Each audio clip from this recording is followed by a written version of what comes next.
Welcome to the Product Design Podcast. I'm your host, Seth Coolin, founder of UX Cabin, where we create world-class web and mobile apps. I'm excited to bring you a behind-the-scenes look into the lives of some of the most interesting and talented people in product design. We'll get strategic advice on how they got to where they are today and things they wish they would have known earlier in their career. Hey, thanks for joining us today on the Product Design Podcast. Today we have Jarvis Moore, Senior Product Designer at LinkedIn, working on design systems. Jarvis, thanks so much for being with us, man. Yeah, thanks for the invite. It's a pleasure.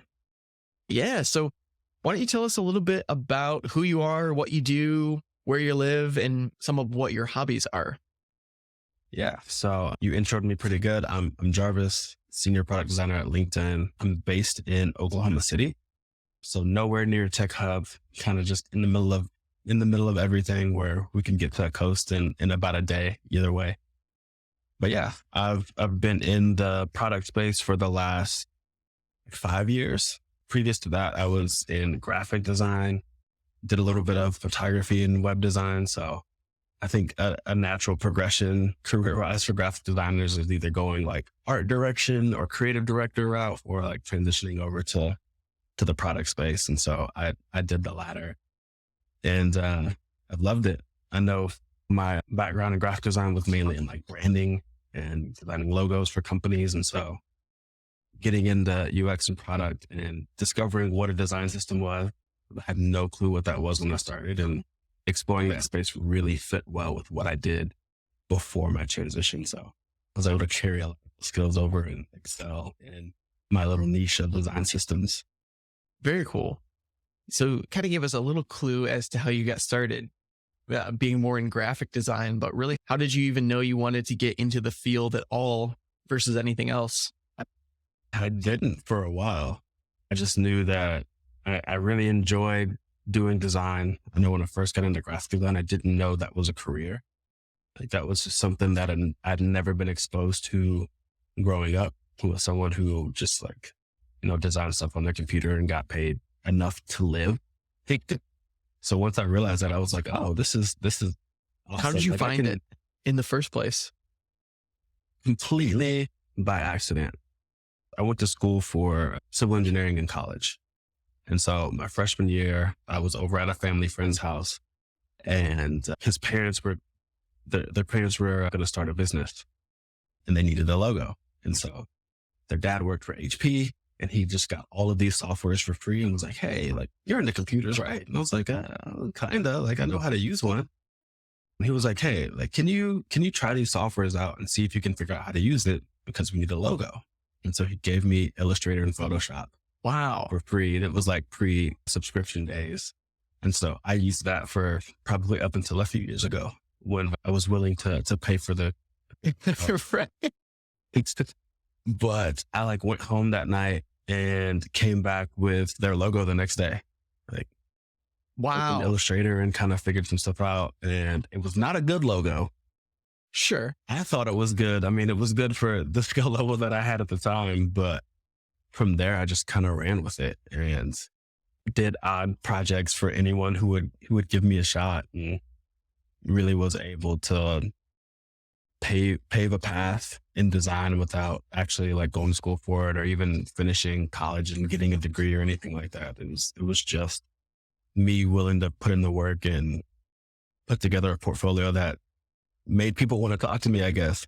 So. That's so cool. So, I mean, I think a lot of people in many different ways come to like different points in their life where they try something, and maybe it's graphic design or, logo or website or whatever. Mm-hmm. And it's like, they kind of come up to it and they're like, maybe they have the assumption of like, oh, I'm not good at this.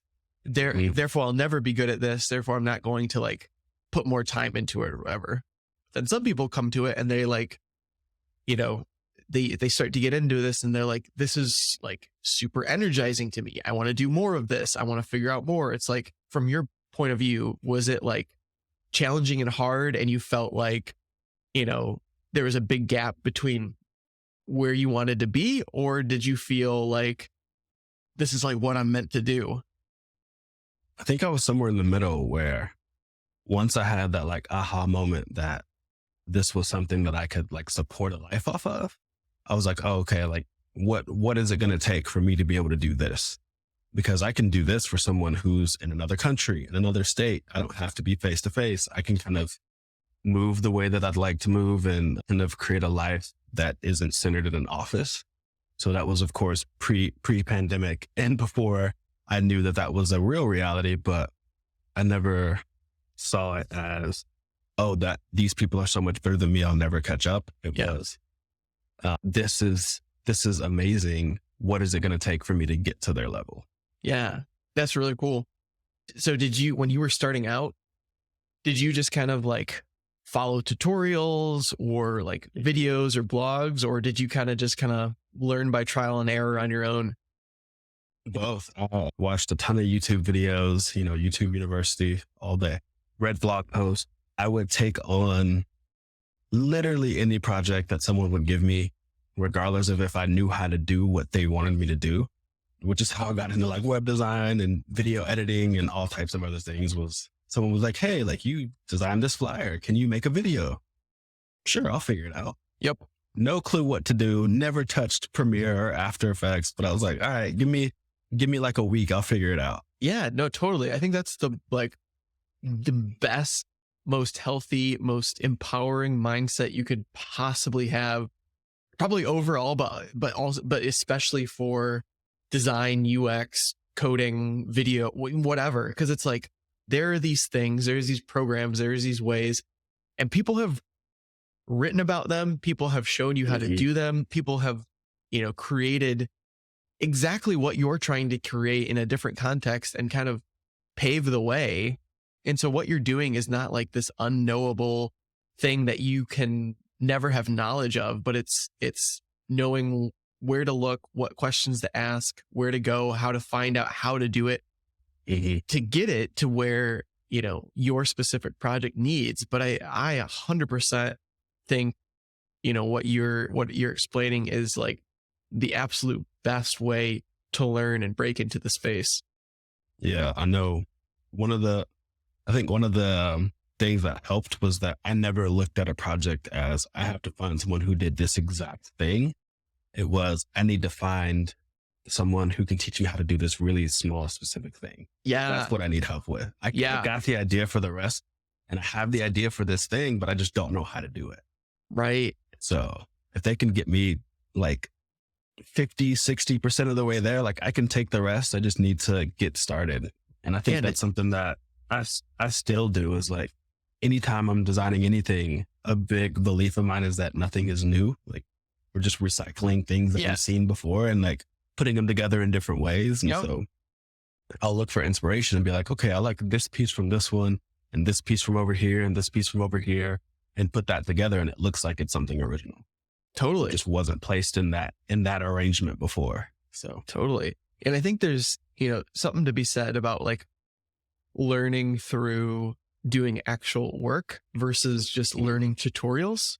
Because when you're learning tutorials, you're kind of getting a broad knowledge of skill of how to do something, but it's not like super pinpointed on, I need to know this for like X specific reason.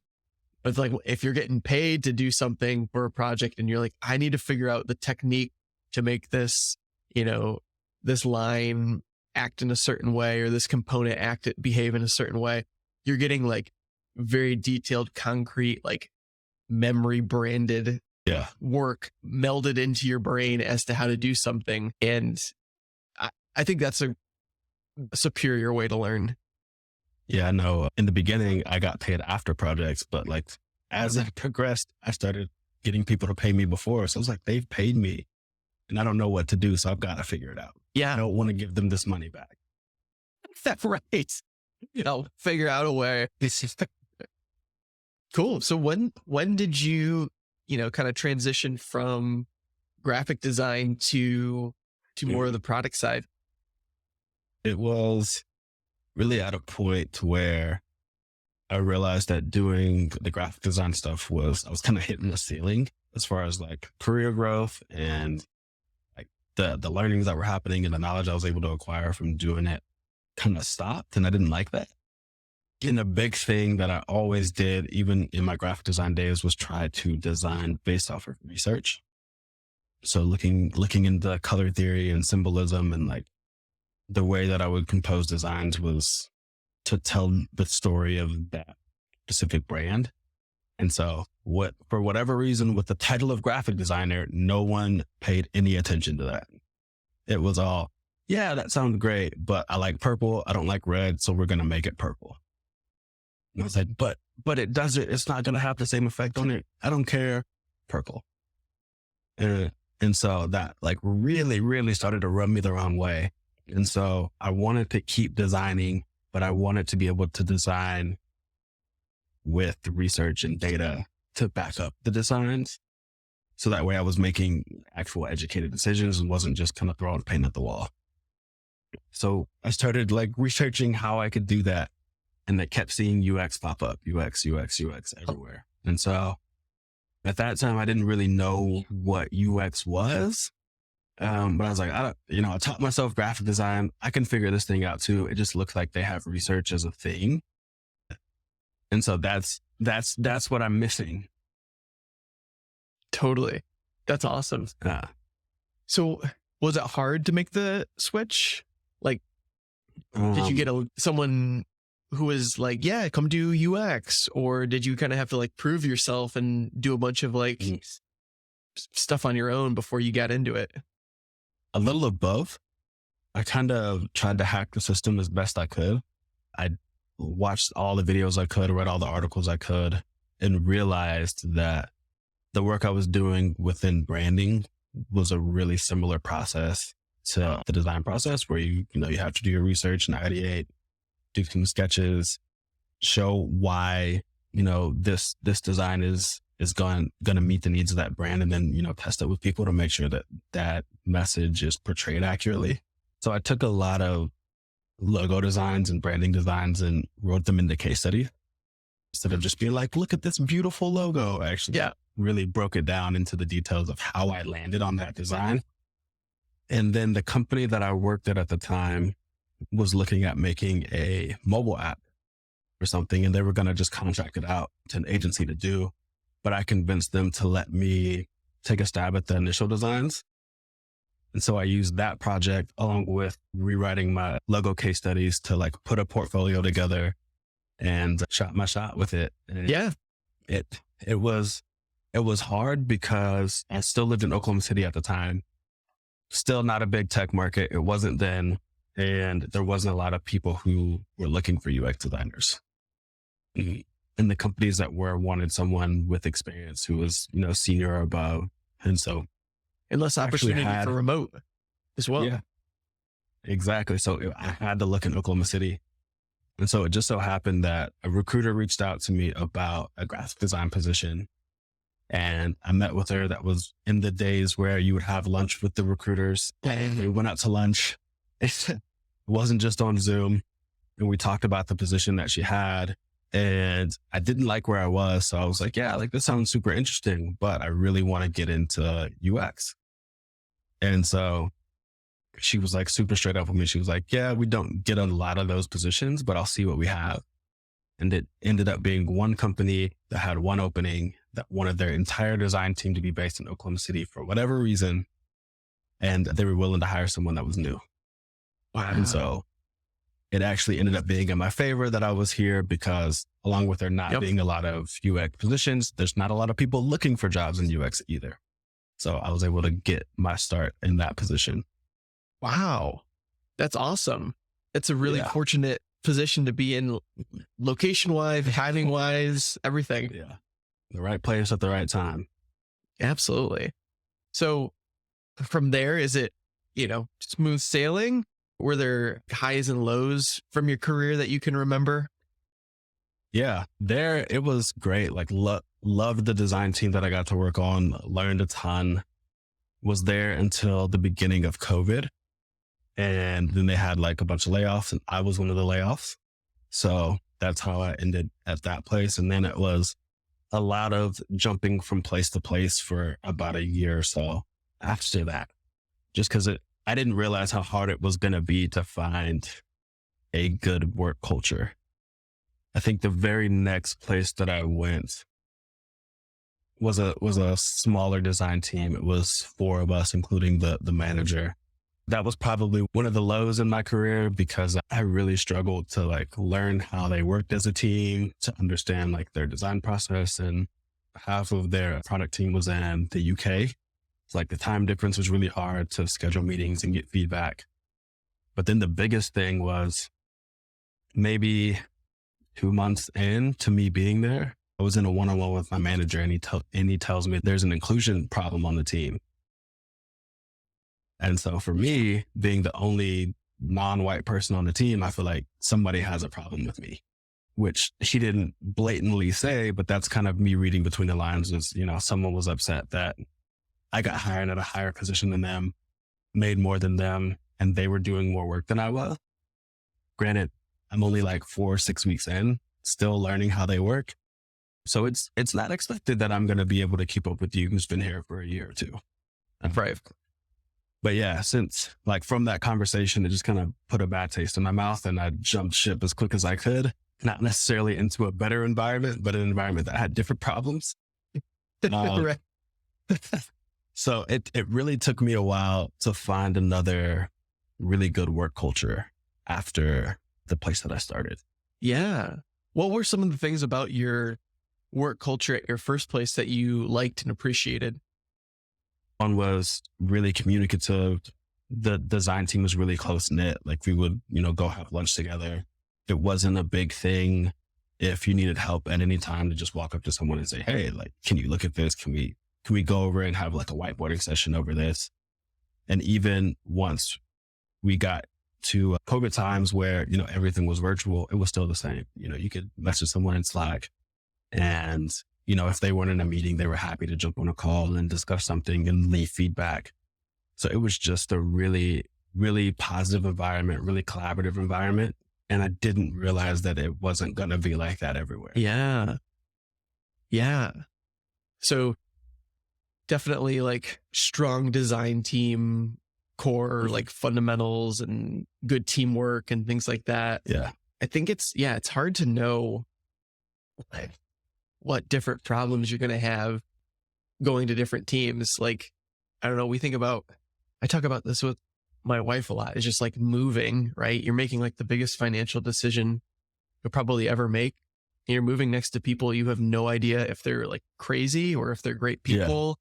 Yeah. And it's just like, it's really hard to know when you're changing jobs, what the culture is going to be, maybe what their clients are like, what the work expectations, things like that. Like, obviously you can ask, but I don't know. Did you find out any ways that you can like get to the bottom of this before you get too deep with the company after coming out of this? Yeah, I really honed in on like interview questions to ask and how to kind of read between the lines and ask questions that would, if it wasn't a great place to be, kind of shed into that. Like, cause nobody's going to blatantly tell you that it sucks to work somewhere. Exactly. Or that it's like that they're interviewing you, like they're getting paid by this. They're not going to tell you that, but there are ways that you can kind of find out if it's going to be a good environment for you. Yeah. Cause I've been at places that had great company cultures. It just wasn't for me.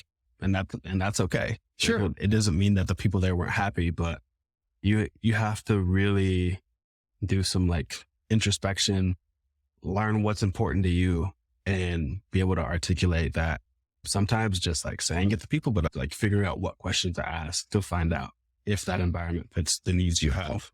Yeah. Cause I think it's almost too broad just to be like, do you have a good work environment? Yes, of course we do. Right. So it's like, well, what does good mean to you? Does good mean like I can call anyone any 16 hours of the day and they'll jump on with me? Or does good mean like people respect your time when you're away from work? Or like, what does good mean? Right. And I think you're right where you have to get specific. Maybe it's like, there's certain programs or initiatives that the company does, or, internal meetings and things that are kind of just like fun and team building, or Yeah, I don't know. Yeah. There's lots of different things Uh, that could go into it that you need to drill down to. That's deeper than just quote unquote good. yeah. One of the questions I always ask in an interview is, what is it about what you do and the place that you work at that gets you excited to go to work every morning? Like when you wake up, how do you not, like, what is it about this job that makes you not dread it every time you open your eyes and to go like log in the morning? So some people that kind of throws them off, but a lot of people will recently have given some like really good answers when I was in interviews. But yeah, that's one of those where you can kind of see how they feel about, work-life balance, if they have it.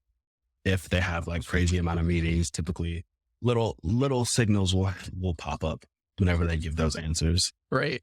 Right. No, that's cool. So And if they eventually, struggle to answer it, then that's a clue that's in a red itself. flag. Like, okay, you're having to think a little too hard about why you like your job. That's right. So eventually you landed at LinkedIn. Tell me a Yeah. little bit about that.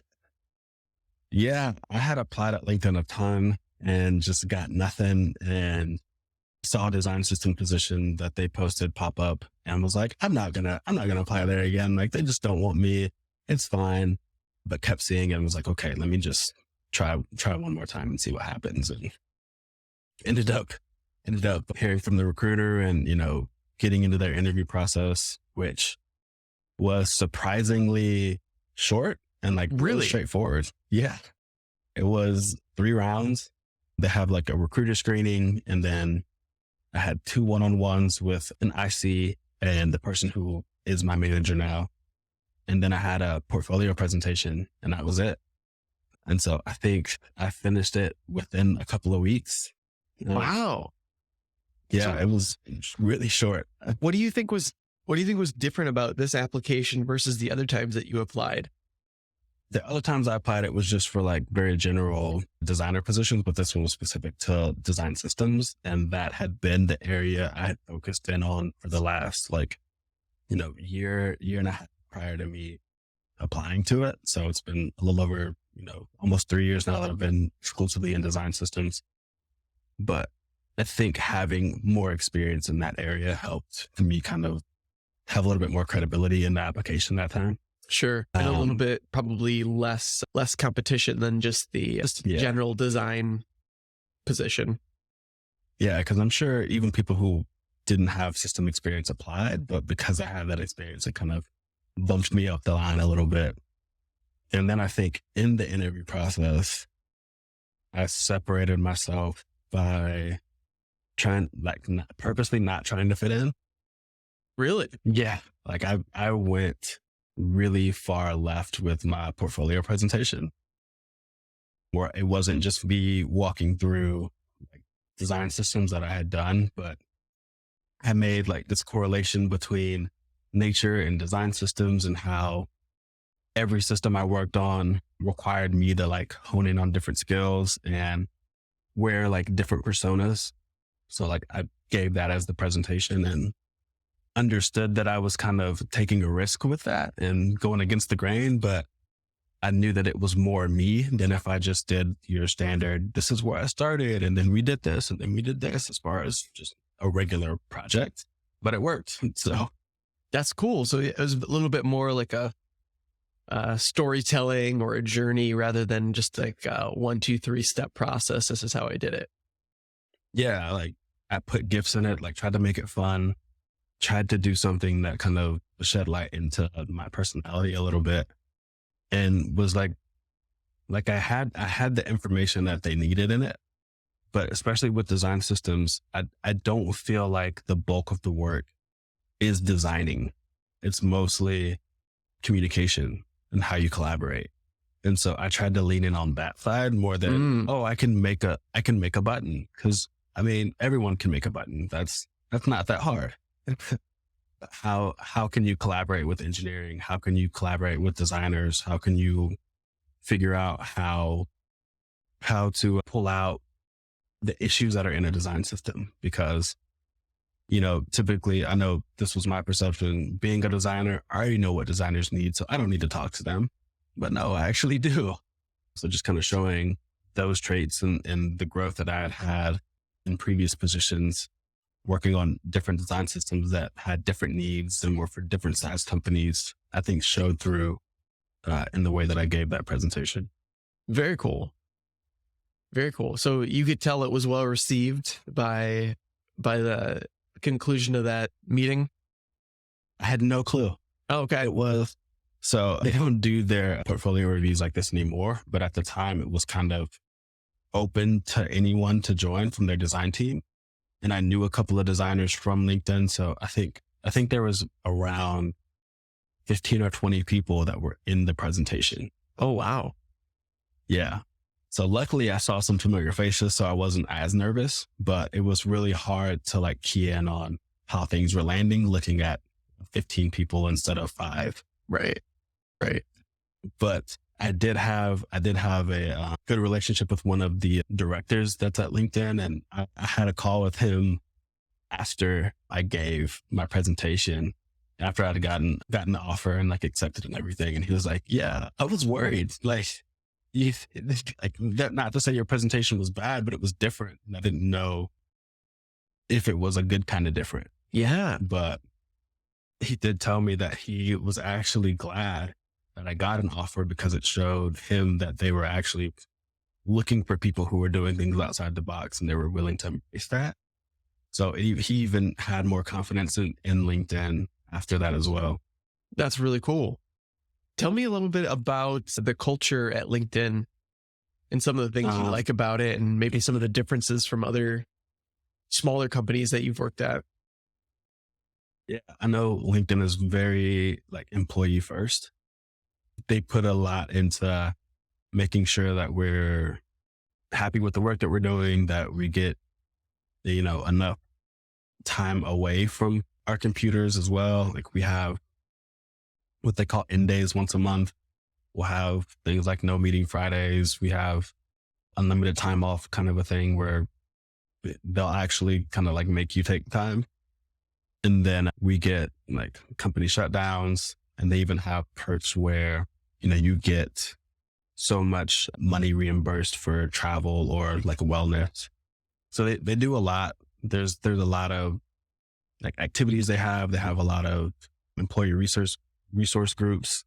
So they're really trying to do everything they can to make sure that employees are supported. And even with parental leave, I just came off of parental leave and I was gone for 12 weeks. So 12 weeks paid at 100%, like didn't have to worry about a paycheck coming in or a full paycheck or anything like that. And I think that's probably 3 times as much leave as I got with my other 2 kids. Wow. So yeah, being able to take 3 months off, it was amazing, which is probably why getting back to work has been a little challenging. Oh, man, like I was able to sleep in and do this and do that. Now I got to get back on the horse. But no, that's cool. But no, it was really great to be able to have that time though. Absolutely. That's awesome. How big is your team? Is it kind of close knit with like the work that you're doing every day, or you have to interface with like hundreds of other people? Or tell us a little bit about that.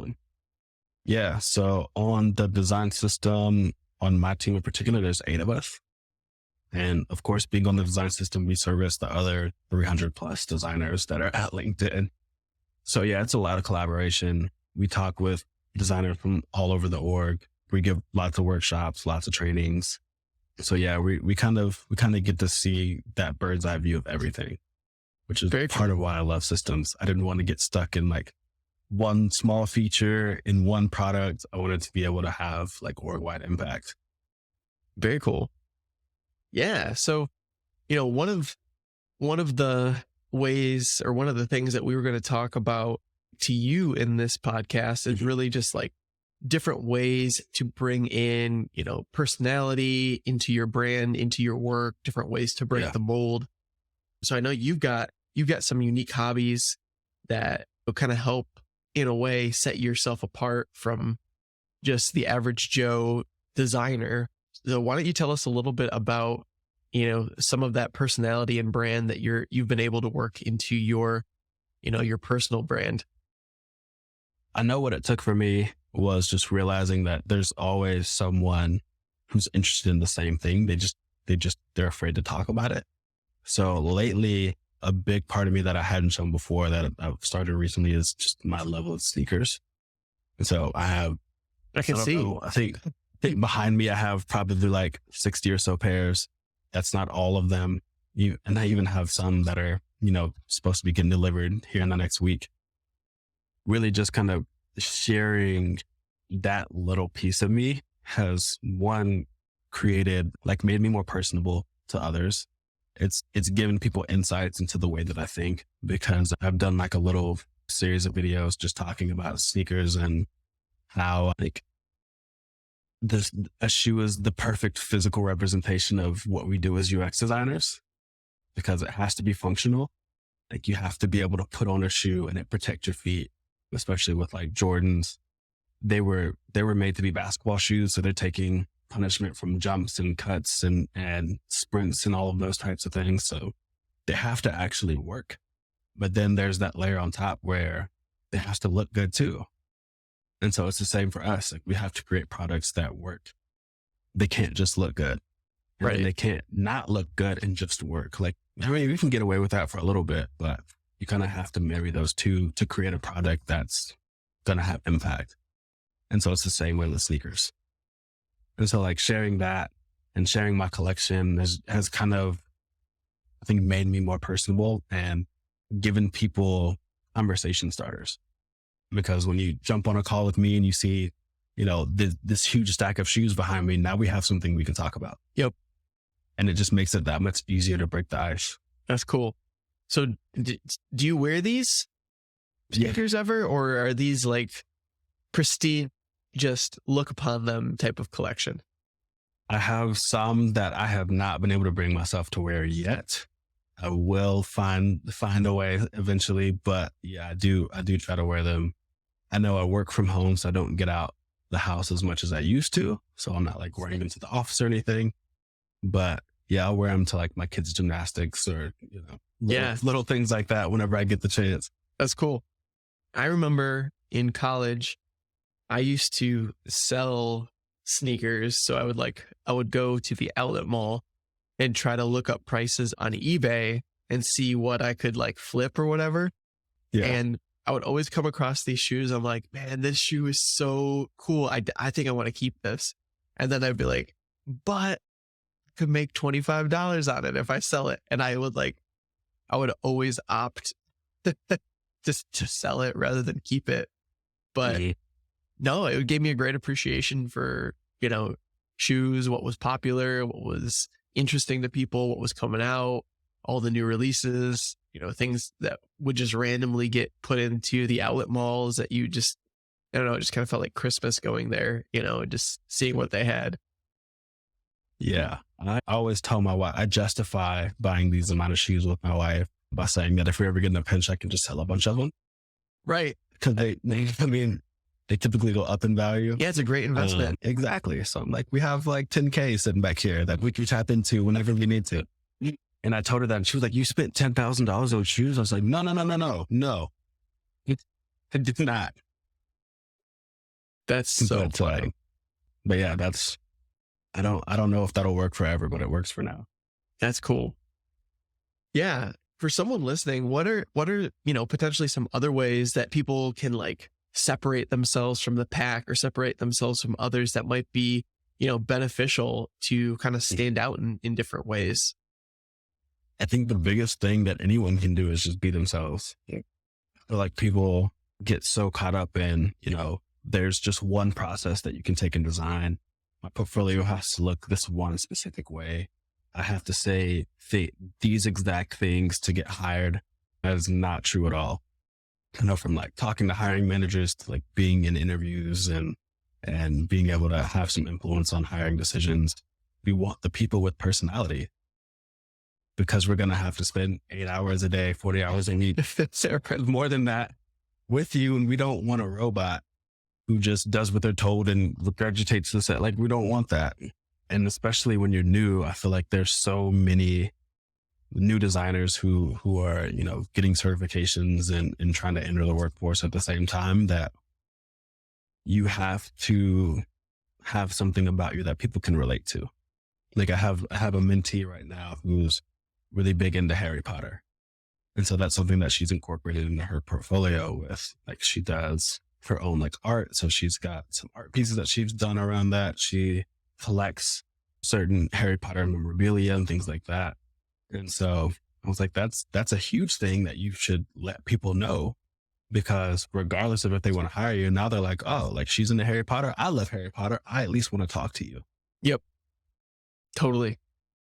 Cause Totally. if I see someone who's into sneakers, I'm like, I don't know if they're qualified, but like, we got to talk sneakers at least. And then through that conversation, you might impress me. Yeah. You have an opportunity that might not have been there otherwise. Yeah. No, I think that's a good way to look at it. It's just like another area for untapped opportunity to start a conversation or whatever. I mean, even things just like where you live in correlation to other people, or common connections are the obvious ones to think about, like creating that opportunity for conversation. But I think, when you have something like sneakers, if someone else is another sneakerhead, like obviously there's going to be that initial connection, or even like sports teams, right? Like, you see another person that cheers for your sports teams, you're already like, kind of part of a special bond, even without knowing them at all. Exactly. But I always feel like we're too afraid to like show that part of ourselves. Is we have to keep it professional. This is all that I can put on there. Got to keep it all business. And I think that's hard for people, because in a lot of other industries, that's the case, is you don't want to, mesh business and personal. And there is that like clear separation between this is what I do at work and this is what I do at home, where you can kind of blur those lines in product and UX. Or you can have a colleague of mine who's also into sneakers. So we'll like send drops to each other. Anytime we jump on a call, it's like the first 15 minutes, we're talking about the shoes we just bought or what we want to buy or things like that. And so it just makes work more fun. Yep. Be able to, share the things that I'm passionate about with the people that I get to work with. That's really cool. So yeah, thinking about like, when we got into the game, it was a little bit different, right? It was, UX was kind of coming, rising up. A lot of people transitioned from either development or graphic design kind of in-house. I think a lot of people today, they're kind of starting at UX and they're kind of going through a boot camp or certification. And it's just it's a different challenge, a different hurdle to kind of get into the field. Curious if you had any tips for people who are maybe newer in the field, looking to get into it now, how they can, get over that first job hurdle and kind of get noticed and a pack of a lot of individuals trying to do the same thing. Yeah, I think there's a couple of things. One, it's just that like mental realization that the first one's gonna be the hardest. Not to say that there won't be other job searches that are difficult, but there's something about getting that first opportunity that's just really tough. Yep. So like if you come into it expecting it to be tough, then you're not as disappointed when you hit those tough moments. Or even if you don't hit a tough moment, then it's extra rewarding because, I was going into this thinking it was gonna be a battle, and maybe, I connected with the right person and it wasn't. It's even better. But the other thing would be to network. That's probably one of the things I wish I would have did more early on was network with people who are in the industry, not only to try to get opportunities, but to expand my knowledge.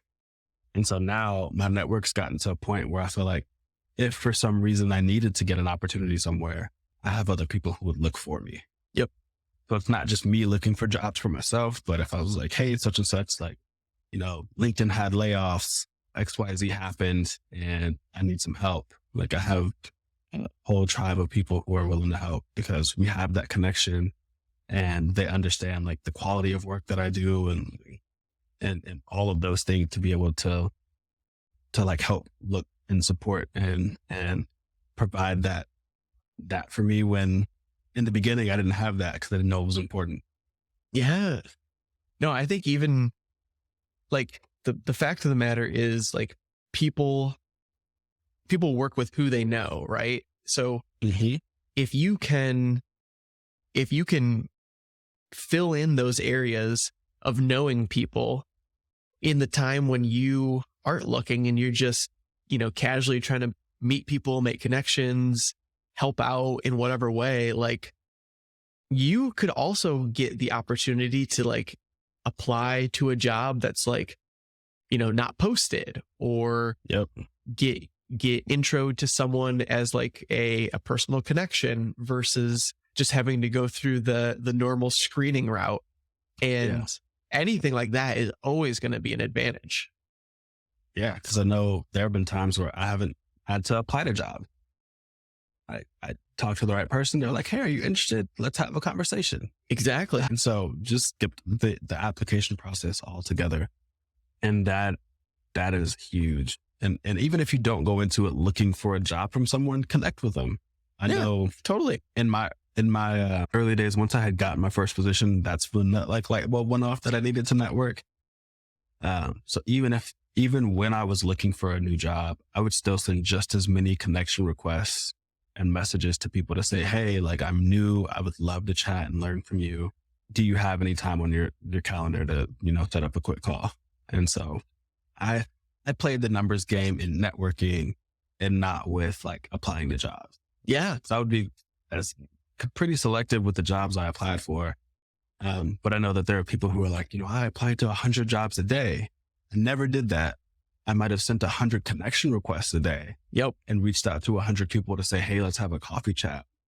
But yeah, not really with applying the jobs. And so from there, just talking with people, I have connections to this day who are like, I was really impressed with their eagerness to learn. And so if I'm ever somewhere that's looking for a designer, you're going to be one of the first people I reach out to. That's sweet. Yeah. No, that feels good to have that kind of in your back pocket in case you ever need it. Yeah. And like, I'm sure you're the same way. If someone reaches out to you, I'm sure you take the time to, at least engage with them and maybe help point them in the right direction or whatever, just because you've received that and now you're giving that back. Yeah, 100%. I try as best as I can to message everyone back, to reach out, to schedule that video call if that's what they need. Because I mean, sometimes that's what it takes to get an opportunity or even just get the confidence in this space. Yeah. I know I didn't realize I was on the right track.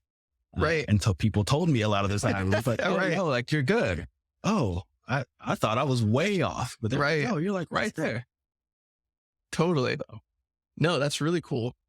I'm interested from your perspective, like being a Black man in tech, what are some of the, hurdles you've had to go through?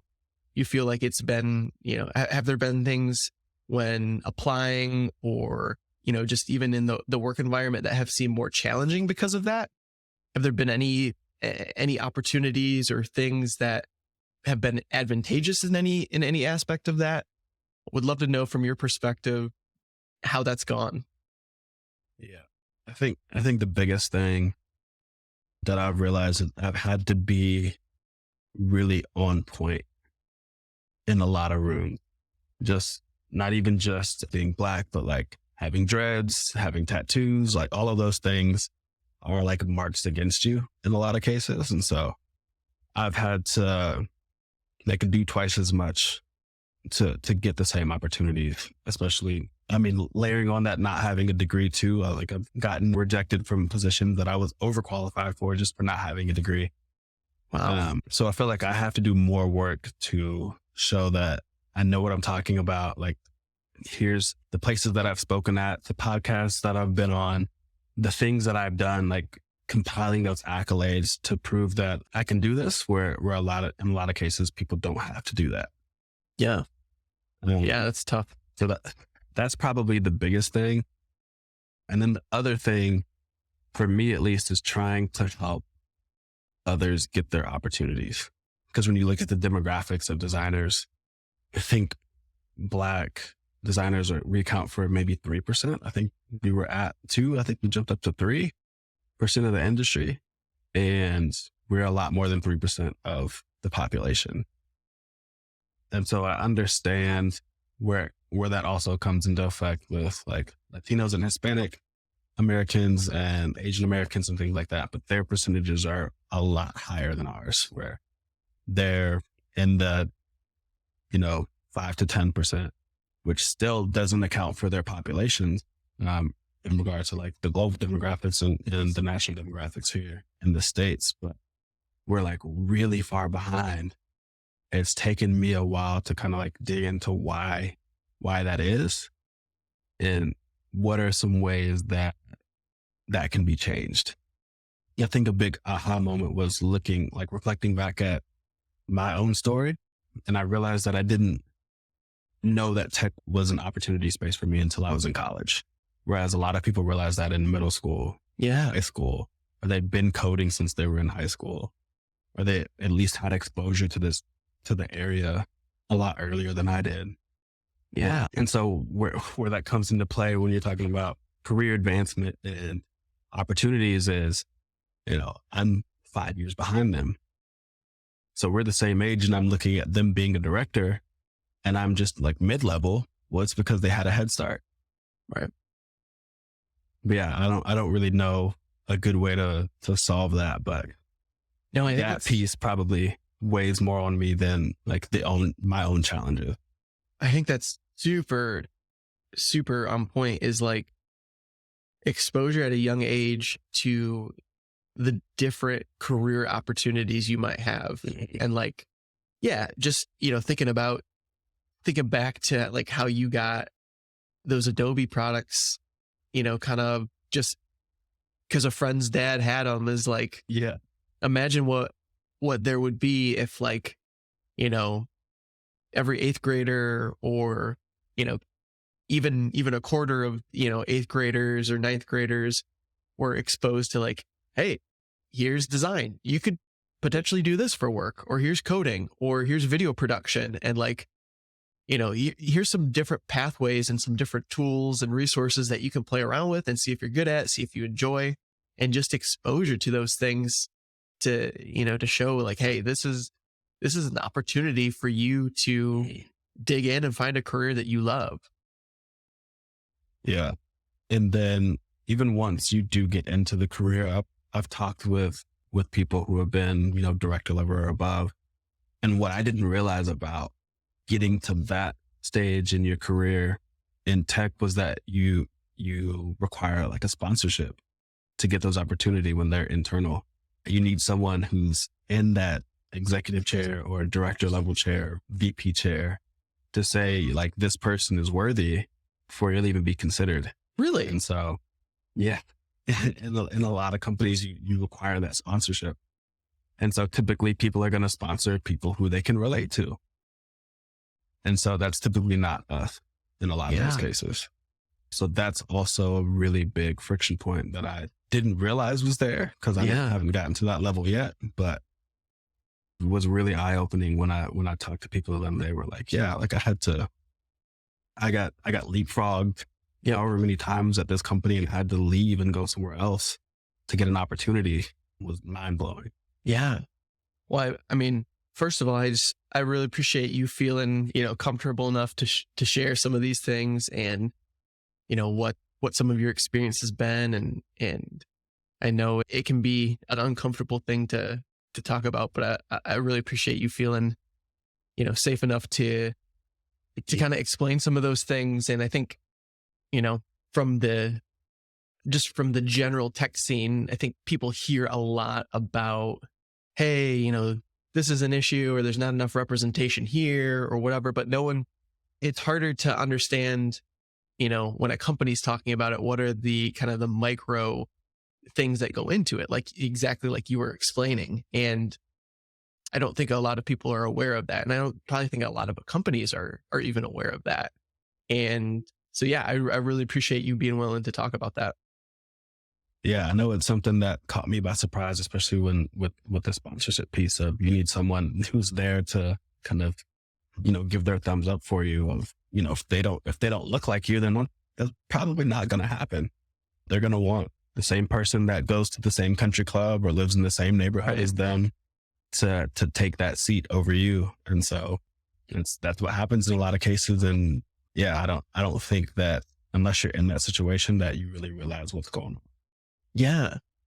I think it's, even obvious, but it should be said even from just like the company standpoint, whether it's a design review, hiring, promotion, it's like we need to be aware that like, hey, let's evaluate this based off of the quality of the work, and let's not make prejudgments about, how a person dresses, how they look, any of those things, and be able to just like deliberately set those things aside as they're making those sort of evaluations, and deliberately do those things so that you're not just defaulting to favoring the person that looks like you or whatever the case may be. And yeah, no, I think again, appreciate the insight that you've given on that.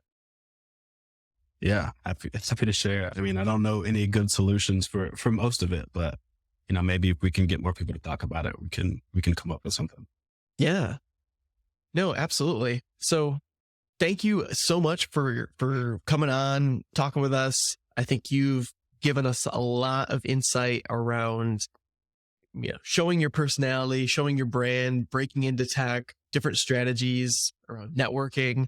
And so I'm glad we were able to get this on the calendar and get it done. But yeah, I'll leave you with the last word. And again, thanks for coming on.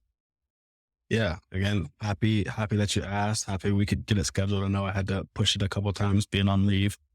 But for anyone who's watching or listening, feel free to reach out. I'm happy to chat, talk, dig deeper into anything that me and Seth covered today. And you can primarily find me on LinkedIn. I have Twitter, but Twitter is just for sneakers.